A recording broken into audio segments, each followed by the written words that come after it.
Hi, പറയുവാണ് പരിസിയ PMU studio and അക്കാഡമിയിൽ നിന്നും. Semi permanent makeup രംഗത്ത് നിലവിൽ 2 ടെക്നിക്കുകളാണ് ഉള്ളത്. ഒന്ന് മാനുവലി ചെയ്യുന്ന മൈക്രോ ബ്ലേഡിംഗ്, 2 ഓട്ടോമാറ്റിക് മെഷീനിൽ ചെയ്യുന്ന ഓംബ്രെ, ഷെയ്ഡിംഗ്, നാനോ ബ്ലേഡിംഗ്.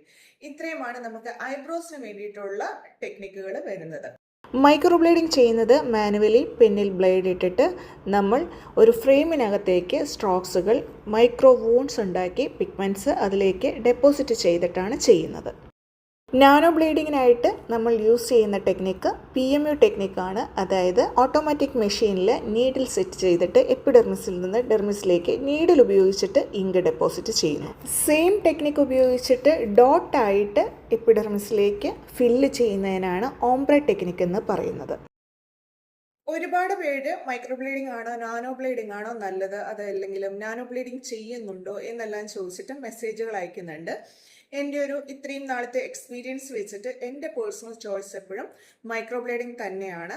വൺസ് നമ്മൾ മൈക്രോ ബ്ലേഡിംഗ് ചെയ്ത് വേസ്റ്റ് ആയ ഐബ്രോസ്, അതല്ലെങ്കിൽ ടാറ്റോ ചെയ്തത്, അതല്ലെങ്കിൽ നമ്മൾ ഇതേപോലെ PMU ടെക്നിക്ക് വെച്ചിട്ട് ഓംബ്രെയോ നാനോ ബ്ലേഡിങ്ങോ ചെയ്തിട്ട് കറക്ഷൻസിന് വരുന്നതിന് പിന്നീട് നമ്മൾ മൈക്രോ ബ്ലേഡിംഗ് ചൂസ് ചെയ്യാറില്ല. ഫസ്റ്റ് ടൈം ചെയ്യുന്നവർക്ക് ഞാൻ എപ്പോഴും സജസ്റ്റ് ചെയ്യുന്നത് മൈക്രോ ബ്ലേഡിംഗ് തന്നെയാണ്. പിന്നെ നാനോ ബ്ലേഡിംഗ് വേണമെന്ന് പറയുന്നവർക്ക് നമുക്ക് അതും അവൈലബിൾ ആണ്.